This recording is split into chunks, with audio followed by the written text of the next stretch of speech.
Salut à toi jeune entrepreneur, aujourd'hui on va voir ensemble comment recruter des talents pas chers pour ton business en ligne. Donc ça peut être du e-commerce, du SMMA, n'importe quelle agence, n'importe quel autre business en ligne. Si tu as un business et que tu cherches à embaucher des personnes pour pas très cher, je vais vraiment te donner des astuces qui vont te servir. J'ai travaillé avec des dizaines de collaborateurs en ligne et en présentiel. J'ai la chance d'avoir une équipe en physique dans la ville où j'habite en Thaïlande, donc franchement ça se passe super bien, on a des bureaux, mais j'ai déjà travaillé avec des dizaines et des dizaines de collaborateurs en ligne et encore aujourd'hui je travaille avec énormément de collaborateurs en ligne, donc que ce soit des monteurs, des designers, des copywriters, des gens qui font de l'email, je sais pas, mais franchement, je ne suis pas un expert du recrutement, mais voici ce que j'ai appris avec mon expérience. Le problème avec Fiverr, Upwork et tout, qu'est-ce que c'est? Eh bien, au début, je travaillais avec toutes ces plateformes. Franchement, j'utilisais beaucoup Upwork, en fait, principalement Upwork d'ailleurs.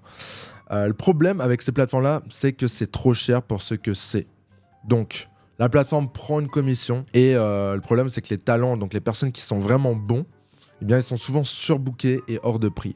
Donc, sur ces plateformes-là, ce que j'ai trouvé, personnellement, sur Fiverr, Upwork, etc., c'est que soit tu tombes sur des gros cassos qui coûtent pas cher, mais du coup, tu peux rien en faire. Soit tu trouves des gens de qualité, mais il y a du coup des dizaines de personnes qui les embauchent et du coup, ils se permettent de monter leur prix de manière significative. Plus tu payes la commission et toi derrière, eh bien, voilà, quoi, tu lâches des centaines et centaines d'euros pour quelqu'un qui est franchement pas mal, mais pas fou non plus. Le problème de ces plateformes, c'est que l'offre, elle est limitée. Donc, il n'y a pas autant de travailleurs que ça comparé au vrai marché. Et il y a énormément de demandes. Parce qu'au jour d'aujourd'hui, beaucoup de personnes ont un business en ligne comme toi et moi. Donc, il y a beaucoup de demandes. Il y a beaucoup de gens qui cherchent ce genre de service. Et du coup, nous, ça nous laisse pas dans une bonne situation. Moi, c'est pour ça que j'ai décidé de trouver une autre solution. Et c'est quoi mon autre solution ? Déjà, j'ai une équipe en physique. Donc, comme je disais, j'ai la chance d'avoir une équipe en présentiel avec moi. On a des bureaux en Thaïlande. Donc, franchement, tout ça, c'est bien gentil. Et on continue à travailler avec des personnes en ligne car c'est moins cher et ils font du très bon travail. Donc, je ne vais pas non plus embaucher 15-20 personnes ici avec moi pour être dans un énorme bureau. J'en suis pas encore là. C'est pas vraiment utile. C'est toujours bien d'avoir des collaborateurs qui sont dans d'autres pays, qui ne coûtent pas cher et qui font du très bon travail. Surtout quand on a un business en ligne, on a la chance d'avoir cette liberté géographique. Ce qui signifie qu'on peut recruter dans des pays où le coût du travail est avantageux. Bon, encore une fois, j'imagine et j'espère que tu le sais déjà. Si je t'apprends un truc, c'est cool. Ma stratégie pour trouver du coup des talents à bas prix, qu'est-ce que c'est ? Moi, ma stratégie, c'est pas ce que je recommande à tout le monde, mais moi, c'est ça qui a bien marché pour moi et je pense que si tu le fais, ça va bien marcher pour toi aussi. Je vais dans des groupes Facebook. C'est tout con, je vais juste dans des groupes Facebook. Mais je vais dans des groupes différents pour chaque tâche. Je m'explique. Si je cherche un monteur vidéo, je vais aller dans des groupes de vidéo editing. Donc, je vais taper vidéo editing, montage vidéo, etc. sur Facebook. Je vais trouver plein de groupes. Je vais m'inscrire dans tous les groupes. Donc, je vais rejoindre tous les groupes. Et ensuite, ce que je vais faire, c'est que je vais poster une annonce et recevoir des dizaines de messages. Donc, souvent, en fait, dans ces groupes-là, tu as énormément d'Indiens, de Philippins, de Pakistanais et plein d'Africains de différents pays d'Afrique. Et ils cherchent activement du travail dans ces groupes-là. Donc, moi, je viens, je fais un post, un truc clair, franchement. Donc, je mets des emojis, je mets des titres, je mets des trucs en gras, je fais 2 petits paragraphes. J'écris vraiment exactement ce que je cherche, quelles sont les compétences que je cherche et tout. Donc, voilà, j'ai une vraie offre de travail. Et je reçois, franchement, des fois, plus de 50 messages de Philippins, Pakistanais, etc., qui m'envoient des messages pour postuler. Donc moi, dans mes posts, je parle toujours d'une collaboration long terme, parce que c'est toujours ce que je cherche. Je cherche des personnes avec qui je peux collaborer long terme. Ça me permet du coup de négocier les prix, donc parce que je leur donne souvent un fixe par mois ou un truc du genre. Et en plus, je cherche vraiment des personnes sur le long terme. Du coup, c'est doublement avantageux. Mais ce que je fais, c'est que je vais d'abord faire des tests avant de les prendre, les personnes. Et les tests, c'est vraiment ça la partie la plus importante et c'est vraiment ça la clé de cette stratégie pour trouver du talent pas cher, c'est vraiment de tester. Si tu ne testes pas ton talent, si tu ne testes pas plusieurs personnes, tu vas jamais te retrouver avec quelqu'un qui est réellement compétent. Donc, comment je sélectionne les bonnes personnes ? Eh bien, je mets toujours un appel à l'action dans le post, déjà pour commencer. Donc, dans mon post, je vais écrire les qualités que je cherche, etc. Et à la fin, je vais mettre un truc du genre DM-moi avec ton portfolio. Et si c'est un groupe en anglais, je vais faire en anglais, bien sûr. La raison pour laquelle je fais toujours un appel à l'action, c'est que déjà, je peux voir si la personne arrive à suivre des instructions simples. Donc, si quelqu'un m'envoie un message en mode « Hello, tu cherches un monteur ?» Bah frérot, j'ai mis dans le post que j'ai cherché un monteur. J'ai dit de me DM spécifiquement avec ton portfolio.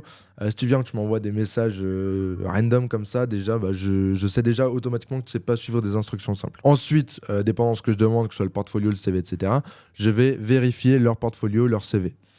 Et si ça me convient, je vais ensuite leur envoyer une tâche test. Donc, je fais un Google Doc avec des instructions très claires et très précises, comme si je parlais à un enfant de 5 ans. Et d'ailleurs, ça, c'est super important de leur parler comme si c'était des enfants de 5 ans.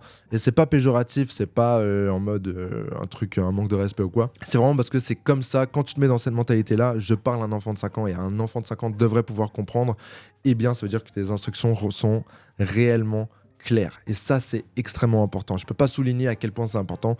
Donc, vraiment, 100%, il faut que tu fasses ça. Donc, je vais mettre des emojis dans mes instructions, je vais sauter des lignes, je vais écrire des phrases très courtes, je vais faire aucun paragraphe. Et c'est vraiment ça la clé de bien déléguer quand tu travailles avec ce genre de personnes, des assistants virtuels que tu vois pas en physique. Donc, je fais un Google Doc avec les instructions. Ensuite, je leur envoie et j'envoie cette tâche en fait à 2, 3, 4, 5 personnes. Dépendant de combien de personnes me contactent et dépendant de combien ont des très bons portfolios ou très bons CV, je vais envoyer la tâche à plusieurs candidats. Et comme ça, bah, celui qui fait le meilleur travail, ou même des fois si on a deux, eh bien, je les prends. Parce que, en fait, sur peut-être 5 personnes, il n'y en aura qu'une qui sera compétente. Et si tu n'en testes qu'une, bah, tu vas perdre beaucoup de temps, soit à le tester, à voir qu'il n'est pas compétent, à le retester, soit à l'embaucher même et à te rendre compte une semaine, 2 semaines après que c'est pas la bonne personne et tu perds énormément de temps. Donc en faisant comme ça, en fait, je gagne du temps parce que je vais dans le groupe, je poste, je fais une présélection de tous les candidats. Tous ceux que je sélectionne, je les teste. Et une fois qu'ils ont testé, là, je négocie les prix avec eux et tout. Et je vois en fonction. Et du coup, en parlant de prix, etc., comment est-ce que je les rémunère ? Bien, quand tu travailles avec des talents virtuels comme ça, tu vas toujours rester flexible. Et c'est ce que je fais. Et dépendant de comment ils opèrent déjà, donc où ils habitent, comment ils travaillent avec leurs précédents clients, etc., eh bien, je peux m'adapter en fonction. Donc des fois, leur lieu de résidence, eh bien, ça permet d'avoir un salaire plus bas. Tel que le Bénin, par exemple, je crois que c'est 260 €, c'est déjà un très bon salaire au Bénin, par exemple. Du coup, j'essaie de trouver un arrangement personnellement à l'heure ou au fixe par mois. Donc moi, je préfère travailler à l'heure ou au fixe. Le meilleur, c'est travailler au fixe parce que là, c'est où tu peux le mieux négocier. Mais ce qui est très important, c'est de toujours quantifier le nombre de tâches qu'ils font par rapport à la rémunération que tu leur donnes. Donc si tu leur dis juste, ouais, je te paye tant par mois ou tu vas faire X heures, bien le problème, c'est que tu sais pas combien de temps ils passent dessus et du coup, c'est compliqué. C'est compliqué de jauger le temps.